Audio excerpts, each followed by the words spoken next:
موتسيبي: كان المغرب 2025 سيكون الأفضل في تاريخ القارة. اعتبر باتريس موتسيبي رئيس الاتحاد الإفريقي لكرة القدم الجمعة 13 أكتوبر 2023 في مراكش أن نسخة كأس إفريقيا للأمم لكرة القدم التي سيحتضنها المغرب برسم سنة 2025 ستكون الأفضل في تاريخ القارة.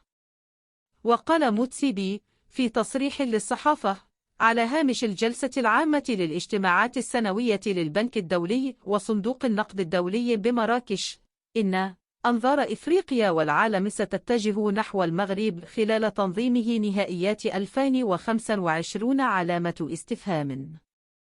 مبرزاً: أنا واثق من أن هذه النسخة ستكون الأفضل في تاريخ اللعبة بالقارة. وأعرب موتسيبي في هذا الصدد عن فخره بريادة المغرب في مجال كرة القدم التي توجت باختياره لتنظيم كأس العالم لسنة 2030 إلى جانب أسبانيا والبرتغال.